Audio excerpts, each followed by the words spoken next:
네, 3월 새학기가 시작되면서 감기나 독감, 수두 등 각종 감염병에 대해 보건당국이 주의를 당부했는데요. 특히 독감의 경우는 4월까지 유행할 것으로 보입니다. 네, 그래서 이 시간에는 전문가와 함께 새학기에 조심해야 할 질환과 예방법에 대해서 자세히 알아보겠습니다.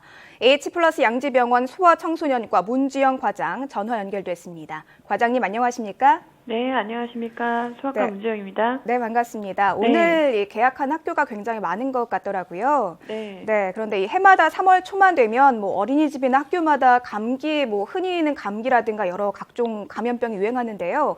우선 그 네. 이유는 무엇인지 궁금합니다.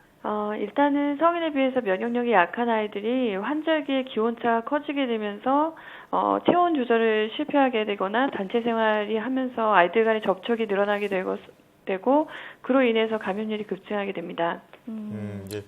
앞서 말씀드린 것처럼 독감이 또 4월까지 이어질 것이라는 전망이 나왔는데요. 네. 올해 유행하는 독감 증상이 지난해와 다른 점은 있습니까? 크게 다른 점은 없고요. 예. 주로 영유아 아이들에서는 A타입이 유행을 하는데 최근 들어서는 청소년 이후에 유행하는 B형 타입이 영유아에서까지 유행하고 있는 실정입니다. 예. 근데 이 독감 예방 접종이 중요할 것 같은데요. 예방 접종을 하고 나서 조금 시간이 있어야 그 백신이 제대로 효력을 발휘한다. 그래서 좀 미리미리 접종하는 게 좋다 이런 얘기도 많이 있더라고요. 만약에 아직 이 독감 예방 접종을 안 했을 때에는 지금 접종해도 그 효과를 볼 수 있을까요? 일단 접종은 4월까지 유행하기 때문에 접종을 하게 되면 3주 정도 있으면 항체가 생깁니다. 그렇기 때문에 늦어도 3월 안에는 접종을 하시는 것이 맞겠습니다. 예.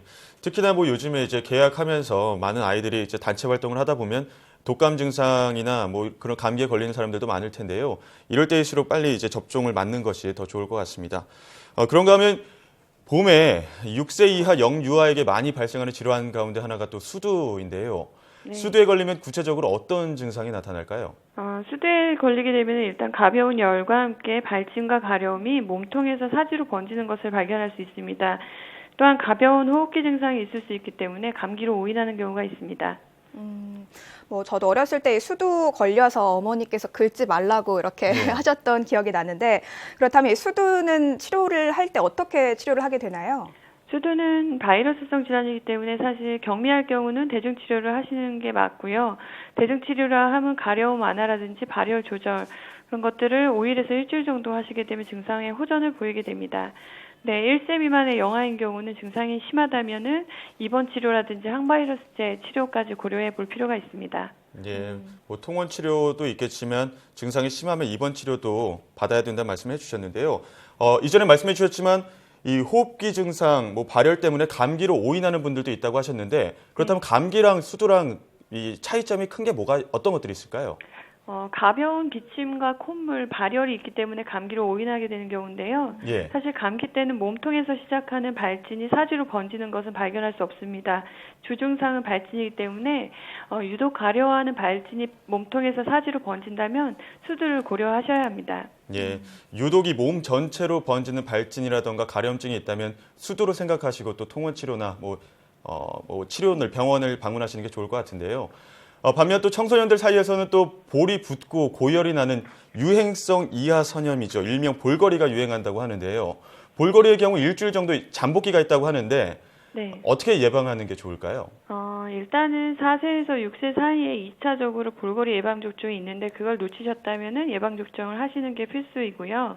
또 감염자가 의심되는 환아가 있다면 접촉을 최대 일주일까지는 피하시는 것이 좋고 대부분은 기침이나 재채기, 감염자의 오염물을 통해서 전염이 되기 때문에 개인 위생에 주의하셔야 합니다. 네, 지금까지 수두라든가 감기, 볼거리 이렇게 세 가지 감염 질환에 대해서 좀 짚어봤는데 이 밖에도 새학기에 특별히 조심하면 좋은 감염 질환 어떤 것들이 있습니까? 봄철이 되면서 이제 유행성 결막염, 아데노바이러스, 엔테로바이러스에 의한 결막염이 유행을 하는데요. 네.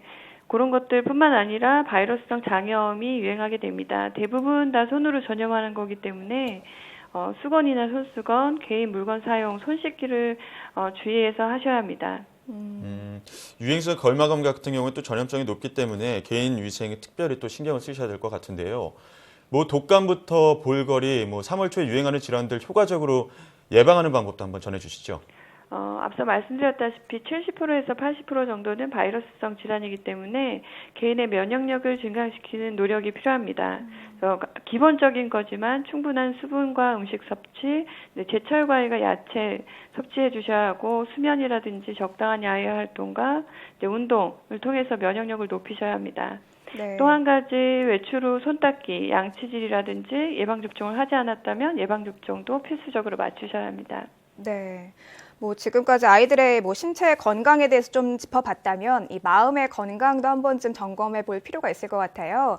이 학기 초가 되면 아무래도 좀 새로운 선생님 친구들 만나다 보니까 이 새로운 환경에 적응을 잘 못해서 이른바 새학기 증후군 겪는 학생들도 많이 있는데요.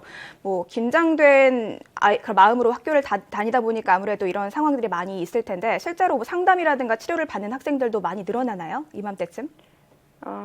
네, 어린이집이라든지 유치원 또 학교가 바뀌다 보니까 적응하지 못하는 경우, 내성적인 아이들 같은 경우 보호자 손을 잡고 많이 오시는데요. 네. 그런 경우는 새로운 환경에 적응할 수 있도록 보호자들의 정서적 지지가 가장 중요하다고 할 수 있겠습니다. 네. 또 주변에서 어떻게 도와주는 게 좋을까요, 가장? 보통 이제 보호자분들은 이제 주변 교육이라든지 방과 후 수업 같은 것들을 따라가야 되기 때문에 무리하게 스케줄을 이제 진행하는 경우가 많은데요.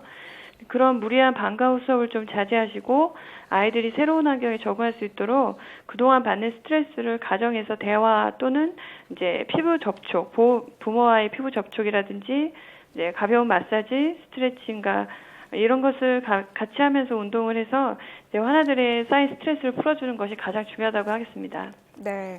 마지막으로 이 뭐 최고의 백신은 손 씻기다 이런 말도 있긴 한데요. 이렇게 좀 3월 초 감염 질환에 노출되기 쉬운 이 새학기에 우리가 꼭 기억해야 할 그런 위생 수칙이 있다면 마지막으로 한 번 더 정리해 주시죠.